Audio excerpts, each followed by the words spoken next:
Hello everyone, welcome to our webinar today on the practical aspects of business interruptions. My name is Paul Green. Joining me today is Natasha Milne, and we're going to go through some of the practical aspects of business interruption claims. If you'd like, you can send us a question via the link, and we'll do our best to answer those. Our direct lines are there. If after this presentation or any time in the future you've got any queries in relation to this area, please don't hesitate to give us a call. I'll pass over now to Natasha, who'll guide us through the rest of the afternoon's program. Thanks, Paul. So today we're going to, as Paul said, go through some of the practical steps in preparing a claim and just look at some of the things that you need to consider. So to start with, just to give a bit of context as to what we're looking at, the types of events that might come up that interrupt a business. So they can be natural and unnatural disasters, cyclone, storm, flood, fire, equipment malfunction. So some examples of these you might find in terms of an unnatural flood, perhaps. We've seen some instances where there was like a neighbouring property has done something that's caused a flood of, say, our client's property. There was a tenancy within a building where the smoke alarms and sprinklers had gone off upstairs and then caused water damage through the floor that had affected a neighbouring tenancy. Or an instance where there was someone out testing the fire equipment that's caused the sprinklers to go off, that's then damaged some of the physical equipment that's within a factory. An unnatural fire a fire, for example, some equipment that's malfunctioned and caught fire. We've had instances where there was a truck being repaired somewhere and it's caught fire at the repair shop that's then caused extra damage. I think it's important when you're looking at the actual business interruption policy to make sure that you've got coverage definitions that are as broad as possible. The last thing anybody wants is an event that you would think is covered by insurance that turns out not to be covered because of a restrictive definition. So I think you need to imagine as many possible events that could happen and ensure that your broker is able to get you covered to ensure your security going forward. Yes.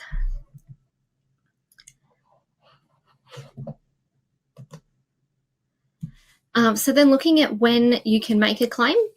So for the most part, we're going to be looking today at the claim being made through an insurance policy. So a business interruption claim, and that'll come about following some sort of like physical material damage. Alternatively, there's a claim for negligence, say, for example, where someone else has caused these damages. And so the calculations of loss are sort of broadly similar in either of those, but with the business interruption policies, they're quite specifically defined as to how that claim gets calculated.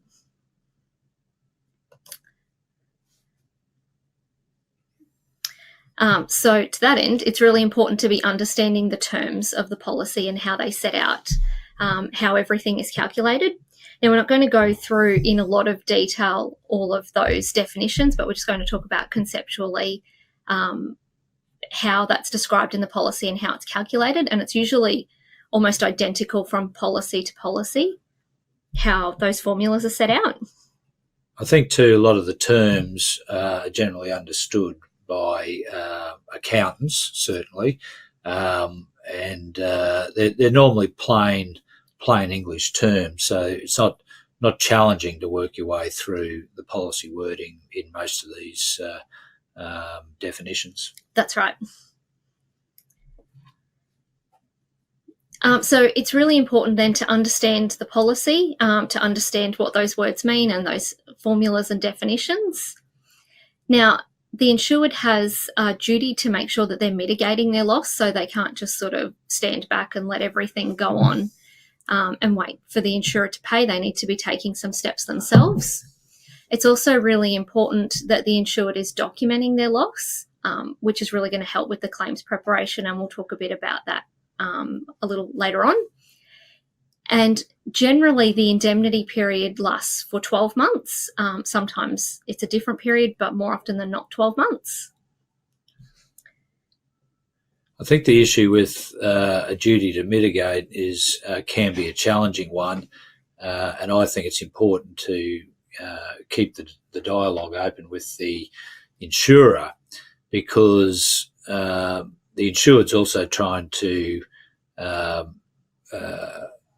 manage their business in a way that after the indemnity period, they still have a business and they're able to go on to establish or develop the business as they otherwise would have. So sometimes there can be conflicts between what might be in the best interests of the business in a longer term sense and money you would normally spend in those longer term pursuits, and what somebody might decide to do to just reduce the costs over the immediate indemnity period of 12 months. So the best way to get around that is to speak to the insured and make sure they're aware what you're spending money on and why you're spending money on. Yes. And so that all comes around to understanding how the business operates as well. Yes. So the policy usually sets out a few different heads which you can specify the amounts that are covered.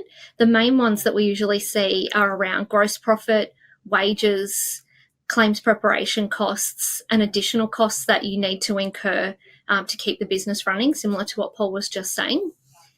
So we're going to discuss just briefly what some of these mean. The loss of gross profit we'll come to shortly. Now, wages is something that you can specifically cover or specifically not cover. So you might have, depending on the type of business you run, you might find that it's really important that you retain your staff while you're getting over this damage period and getting everything back up and running. So you might want specific cover to cover continuing to pay those employees. Or it could be the case that you perhaps only use contractors, or you have sort of unskilled type staff that are easily replaced, in which case you don't want to specifically cover that cost. You might be able to manage without that. I think wages is probably one of the really key areas, because businesses employ people many different ways, full-time, casual, part-time, and as you say, Natasha, quite a different variation in skill levels. You can't close a business down for 6 months and retrench all your staff and then expect that in 6 months' time that staff will return, or you can easily have that staff there. And so there's a practical conflict between saving wages immediately and maintaining your labour force so that outside of the indemnity period you can continue the business as you otherwise would have.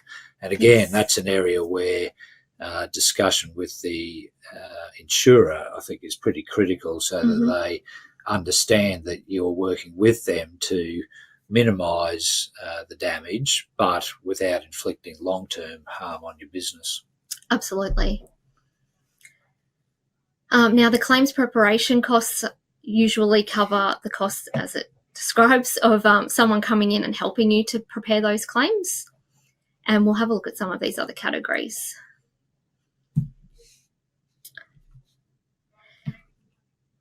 So the policy will set out these particular terms, talking about things like standard turnover, your rate of gross profit, which are all usually consistent from policy to policy. The key points to understand is that the policy will usually consider what's happened in the 12 months prior to this damage event happening, and then comparing that to what's actually happened in the 12 months after this damage event has happened. Now, there's some scope for adjusting what's happened in the last period. So say last year your turnover was $100,000. then the policy is going to assume that this year you would have done another $100,000 if that damage didn't occur. And it may be the case that there's been some sort of changes in your industry or changes in your business where you might want to adjust that 100,000 up or down. We've seen businesses where they've only just started in the last 12 months, so that 12-month period isn't going to accurately reflect what would be happening going forward. So we would do some analysis around that and see how we need to adjust that amount to sort of reflect what would happen if this damage didn't occur, and then comparing that to what has actually occurred. We then go on to look at the loss of gross profit rather than the loss of overall income, because there's going to be some costs that the business can save while they haven't been operating for a period of time. So, for example, if you had, say, a coffee shop and they were closed for a few months after a fire, they would be saving on the cost of their coffee beans and their milk and their coffee cups and that sort of thing. So that's why we're only looking at a loss of gross profit. I think generally you try to apply what you believe the gross profit ought to be. Yes. The current year gross profit can often be affected by the fact that because of the incident, stock might be written off or otherwise not accounted for correctly, accounted for correctly, but having an inappropriate effect on your gross profit. So normally the gross profit that you would use if you've got a history in the business is obviously the average gross profit over that period. So yes. In a year that you're affected, you might find your gross profit might drop from 50% to 30% because you've written off all your inventory as a result of the incident that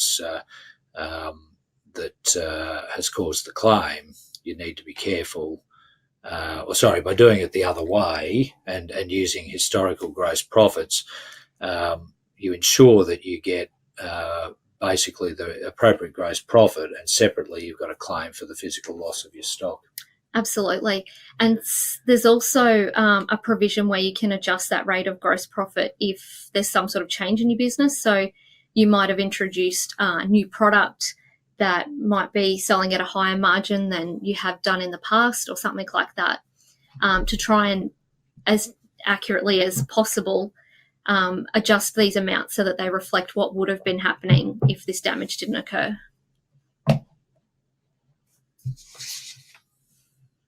So we'll talk about the increased cost of working.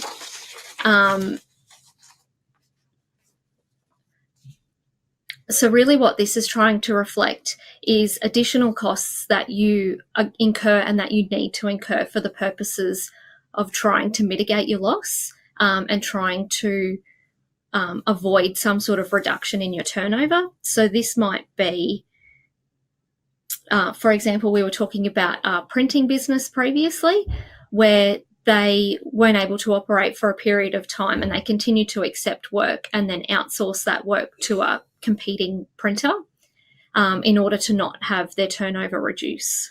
Yeah, I mean, the purpose of that, it might sound to have no value in that all the revenue that you're receiving, you're paying out to somebody else, but the business may choose to outsource a lot of the work it otherwise would have done in order to maintain the connection with the client, so that after the indemnity period, those relationships are still in place and the business can continue to trade on. It's not, in some instances, the costs of maintaining those relationships may be greater than the revenue. But I think there's a general understanding that they would be costs that would be claimed, because you do need to incur them to maintain what are primarily the key relationships in your business. Mm-hmm.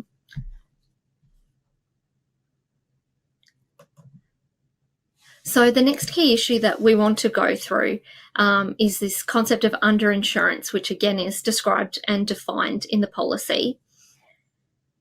So in considering the amount of cover that the insurer thinks you should have, they will have a look at the financial performance of the year prior to some damage event happening. So this particularly applies around the gross profit.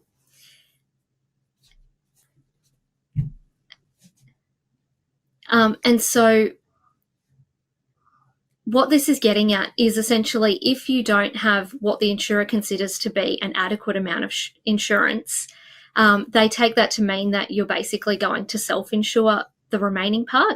So, for example, if you considered your house might have a replacement cost of, say, $400,000, but it's only insured for, say, $200,000.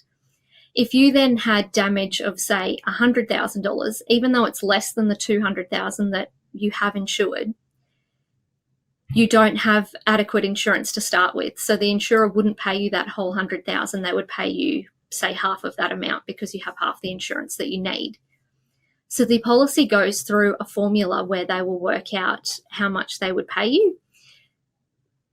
Now, they take into account if you have around 80% of the level of insurance that you need, they consider that to still be adequate and would still pay the full amount.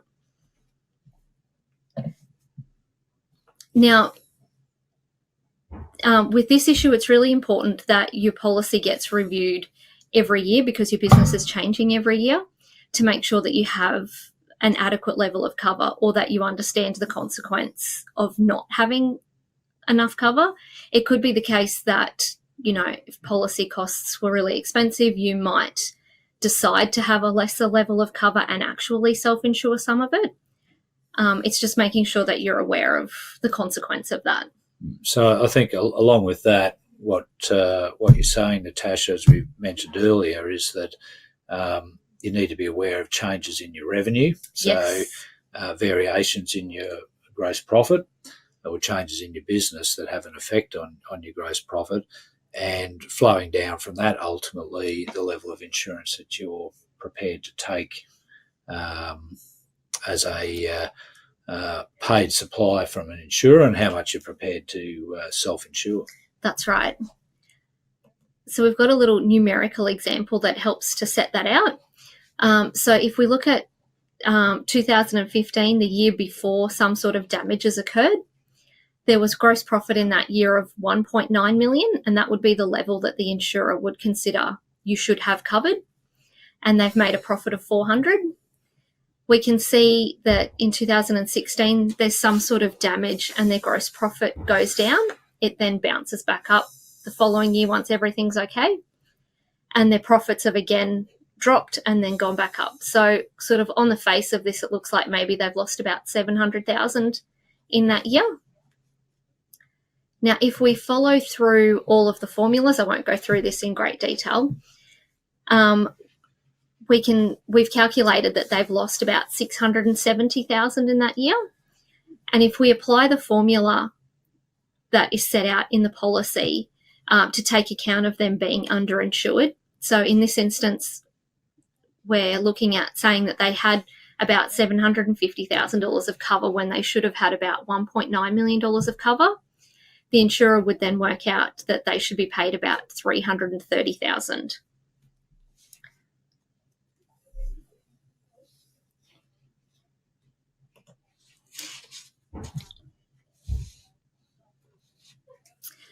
So in preparing the claim, it's really important to understand all of the factual circumstances around it. So keeping some sort of timeline of what's happened, which is going to be really useful later on with communicating with the insurer and communicating with the people that are helping you to prepare the claim. So some ways of doing this might be keeping a diary of what's happened, what damages occurred, how you've responded to it. That'll support your claim later on. You could also be taking pictures of the actual damage. You might keep some sort of register of where you've had to turn away some of your customers or where you've had to get extra people in that have helped with cleaning up or something like that. I had a matter that I worked on a few years ago that was a resort that was hit by a cyclone, and they'd actually kept detailed records every day of who was in doing what. They were taking pictures along the way showing the things that were damaged, the work that people were doing to clean the place up and, repainting and landscaping and all of that sort of thing. And so when we came to actually be putting their claim together, those sorts of records really tied in with their financial records, which provided a lot of support to then give to the insurer. I think that data collection is more important where you don't have the entirety of your business affected, because you really need to isolate those aspects of your business that are affected from the aspects of the business that are continuing on. And I think also where certain parts of your business are operational, but they're affected by a damaged part of your business, I think that link needs to be drawn as you're going along rather than trying to do that retrospectively. So yes. A lot of work on that. It's a lot easier to make a claim if your business is entirely affected, because you have a starting point in historical accounting records, and then in effect you've got a business that's not operating afterwards. I think the challenge is much greater when it's only a certain part of your business, because you need to keep your records and your accounting needs to really isolate the effect of the damaged part of your business. And doing that along the way is going to be much easier than, a year down the track trying to look back at what had happened. When your memory's faded and records are lost and things like that, yes.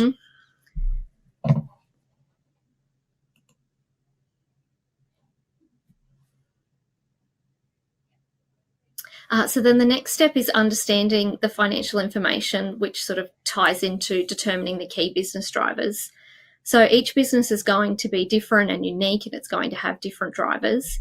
So it's really important to be understanding how that business operates, the industry that it's in, and how it's been affected when you're doing your analysis. So there are a lot of sources for collecting the information that you might need. It could be the case that some records are destroyed by the damage event, essentially. And there's also going to be, there's still going to be a lot of records that are held elsewhere that can be useful. So things like your financial statements, even if the business doesn't hold them anymore, your accountant should have those. There are other records you can get, like tax returns and business activity statements. And so these will be looking at the business specifically. Then there are other sources of information around the industry. So there might be industry reports, a lot of searches that can be done on the internet, looking at like ASIC's database, property databases, websites of the business, other records that the business would hold internally that might be useful, that can be extracted from their accounting information systems. And that's going to hold a lot more of the detailed transactions of what's been happening. It might also be useful after some sort of damage has occurred to start creating like a separate account in your general ledger. So it might be like flood expenses, where you're being able to really isolate the specific costs that you're incurring as a result of this. So things like booking registers might help to show where you've had to turn customers away because of what's happened, or if you had a whole lot of bookings leading up to some sort of damage that then had to be cancelled afterwards because of this. Documents from the bank, from the solicitor, from insurance brokers and financiers can all be really useful.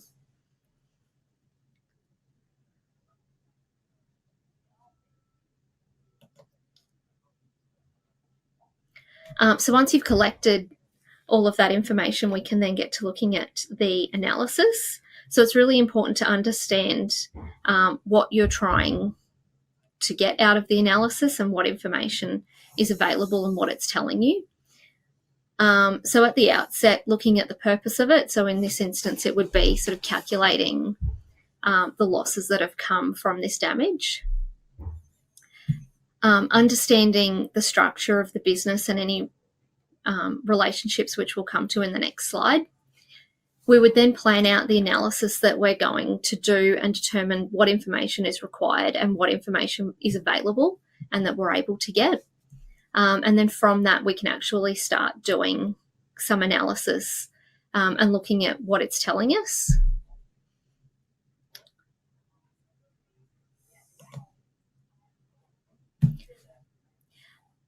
So it's often the case that there are multiple, companies, trusts, entities in some sort of structure that are interrelated. It could be that, for example, one entity owns the property that this business is operating from and that they're related. Maybe one entity is providing the labour that's needed in the business and the other entity is looking after the selling and all of the other costs. So it's important that we understand what that structure is, why that structure has been put there, and how those entities interact with each other. I think if you've got a multifaceted business, you're often sharing overheads and even key roles. Somebody mightn't be entirely in one division. They might be working across a number of divisions, and the historical record keeping as to how much time somebody spends in one business or another, it's certainly in small business, is very rarely kept. So I think once you are going into a period of indemnity where you do have multifaceted business, again, it's really important to understand who's doing what, and what the changes are as a result of the impact of the incident. So where people work across multifacets of a business, it's hard to limit those wages, for example, because they might be 2/3 applied in a part of the business that's continuing to operate. But understanding physically who's doing what and what's happening with the space that business was operating in and those sorts of things is pretty important, and that information needs to be gathered immediately and as you're going through the indemnity period, because often the insurer will ask for a lot of that information. Absolutely. So then the culmination of all of those previous steps is then looking at the effect of the loss on the business. And we also need to make sure in the analysis that we're seeing that the loss has flowed from some of these key drivers, and it's not just that a loss has occurred.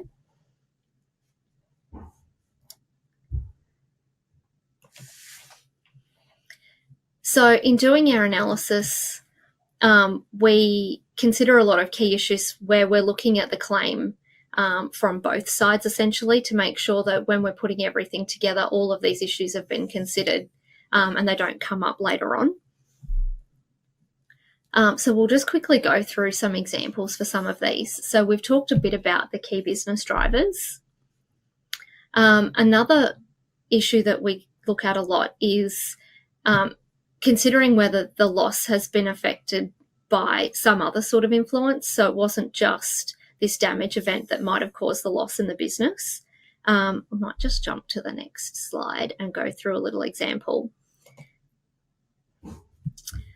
So this was something I worked on a little while ago. It was a smash repair business. And this line down the middle here is when there was a fire at their premises. So sort of looking at it at face value, it looks like just after the fire, there was a massive downturn. Now, it turned out that there was only a part of their premises that was affected, so they were still able to move cars around and continue to operate just at a lesser scale than what they could do previously. And what they were saying was that all of this loss was caused by this fire that had occurred. Now, if we looked at the previous 12 months and then applied that here, we could say that what they were going to do would have been something like this. But looking at a longer period in the past, it looked like there was a bit of a decline prior to this fire occurring anyway, so perhaps their business would have continued to decline. So we had a look at some industry information that was available that talked about how just across the board there was a decline in smash repair businesses in this period that corresponded to some of this decline, and that also the work that they do is heavily linked to the weather. So if there's a lot of rain, people are going to smash their cars up more. And there was a period here where there was a lot of dry weather, so there were actually less road accidents. And then when it came to this period here, there was a massive hailstorm So then across the board, everyone had more work than they could possibly get to. So the real question was, how much of this decline was as a result of this fire, and how much would have occurred anyway because of the weather and the industry?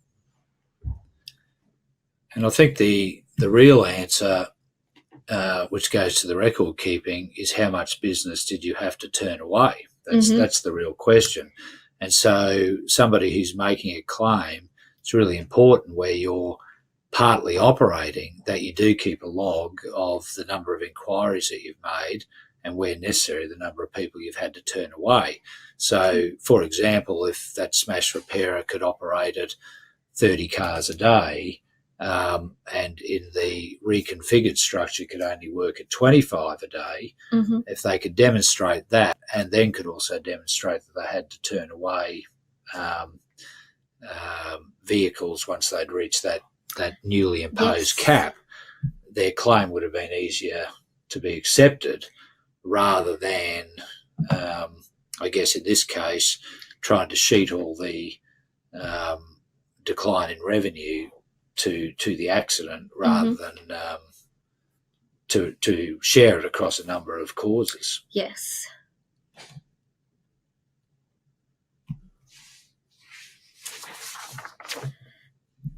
So then the next thing that we look at is whether or not there is some sort of pool of resources that might help them with mitigating their loss. So if there's only a part of the business that's been damaged, for example, there was a fleet of trucks and one of them has been damaged, is some of the other fleet able to pick up some or all of that work?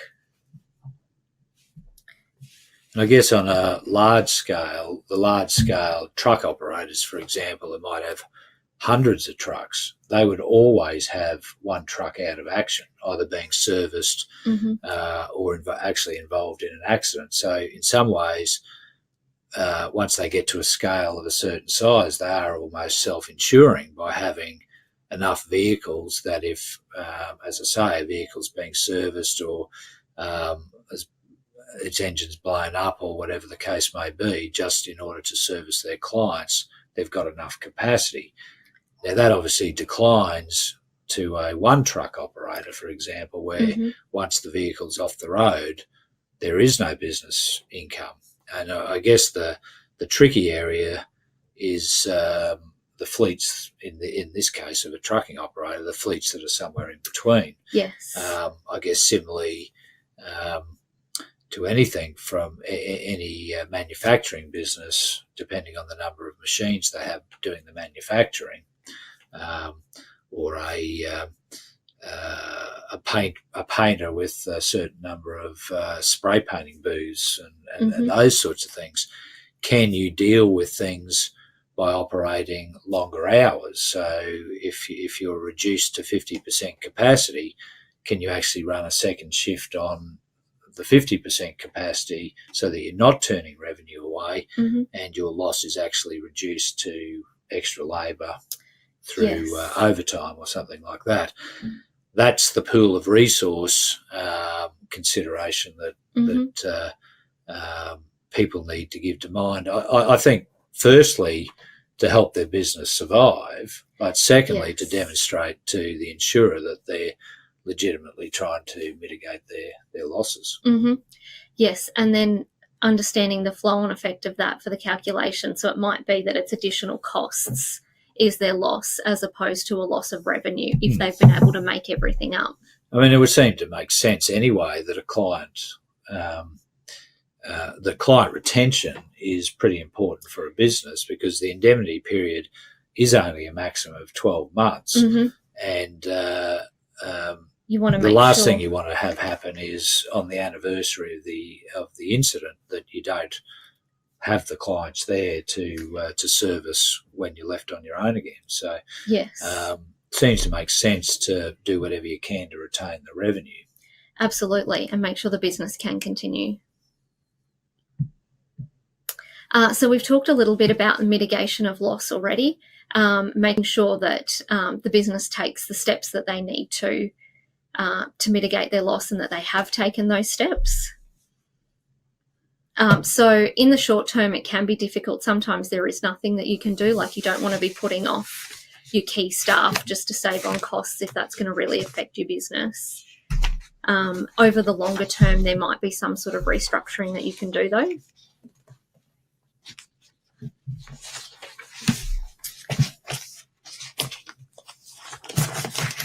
And then with methodology, we've briefly looked at that, in that the policy quite strictly sets out the way that your losses need to be calculated. And then lastly, we consider whether or not the business had the capacity to achieve what they said they were going to do in the following year.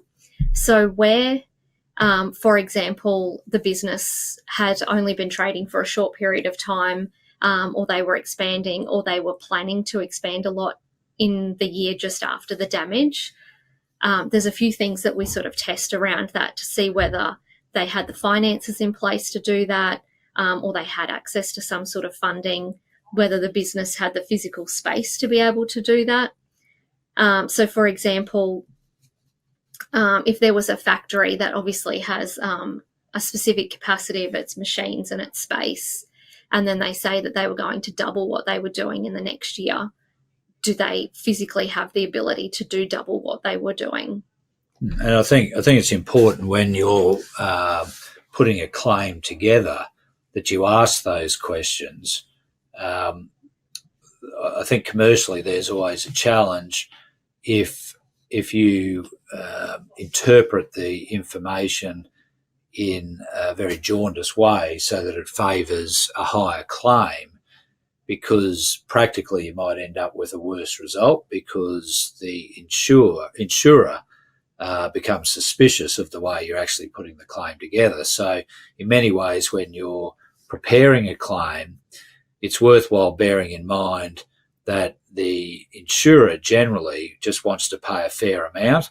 If they feel like they're getting pressured to pay higher than a fair amount, that's where you run into issues that cause delay,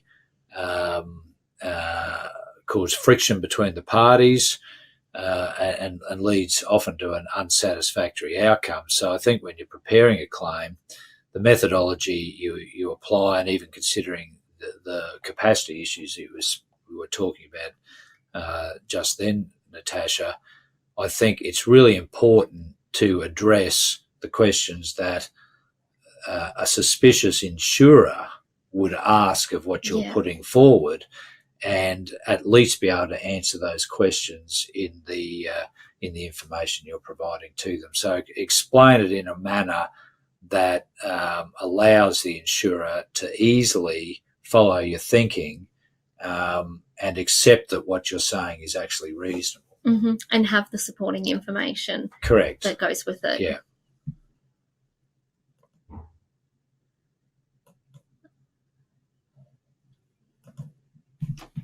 And so just to recap really what we were just saying, a lot of the way that this is calculated is sort of dictated by the policy, but it is really important that you have all of your supporting information and you put everything in a way that is easy for the insurer to understand, and as Paul was just saying, sort of addresses any concerns that they might have up front to show that you've considered all of that.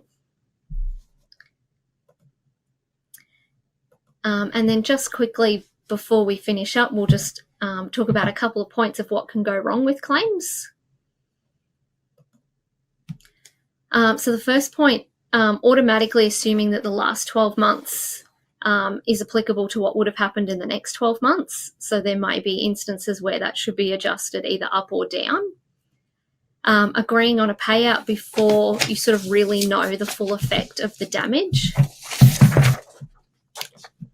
Assuming that all of the apparent loss is due to the damage event, and not having the information to support your claim would be a big problem. So I think ideally, so I'm assisting a person live that had a theft in their business of the entirety of their stock, and the capacity to get replacement stock is delayed because of the nature of the stock. So they normally have a stockpile of about 4 months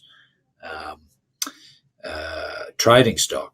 So because all the stock has disappeared, they're basically out of action for probably 4 months at worst, but because they're pressuring their supplier, they might get some in 2.5 months and be able to go back to some restricted trading.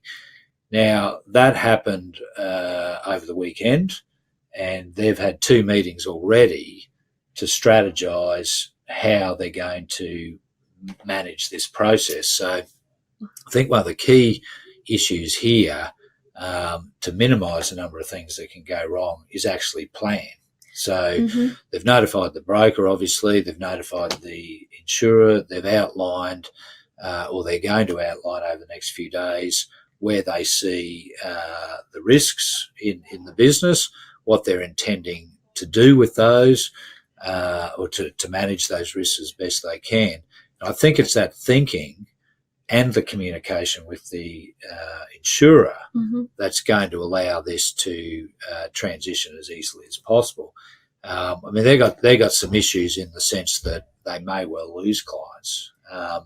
So for them, being back trading as soon as possible is the most critical thing, and they've explained that to the insurer. So they're talking about significantly increased freight costs to get this stockpile here as soon as possible. They're doing a plan to list their clients from A to D and making sure they're looking after their A-grade clients ahead of their D-grade clients. There's a plan, there's a strategy, and there's plenty of communication going on. And that's all happened, as I say, where Tuesday, that was happening over the weekend, and they were communicating with the insurer on the Monday. So that's a good example of how to make the policy work for you. The way not to deal with it is either put your head in the sand, or take a view that the sky's falling in and respond badly to it. That's likely to end up with confusion in the minds of the insurer, as I say, delays, and delays do cost money in the long term. So, that would likely make their losses escalate as well. Correct, yeah. And so with the claim, they're entitled to use professional advisors to assist them make the claim. To those who are accountants, they can certainly assist, but there's certainly no harm in using an expert like yourself, for example, to oversee that process, just to ensure that the process runs as smoothly as it possibly can. That would be my number one tip, is to make sure that you're planning. My number two tip would be to make sure that the engagement with your broker every year is making sure the policy and the insured understand the changes that are happening with your business, so that you don't end up in a situation where you're underinsured, because sometimes an underinsured business cannot get back on its feet.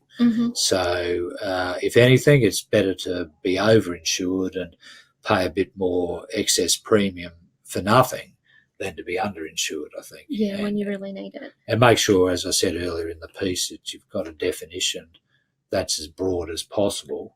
And a good broker will know the insurers who are better at process and getting the money out to clients more quickly. And that doesn't mean they're an easy touch, but it just means their systems are better. And so the cheapest policies may not actually be the best policies for a lot of clients. So a good broker, good insurer, a good plan, I think, are pretty critical to making sure the things that go wrong are contained. That's some great tips. Okay, so that brings us to the end. A little bit about us and what we do. Excellent. So if you have any questions or would like to discuss anything, feel free to reach out to us. Thank you. Thank you.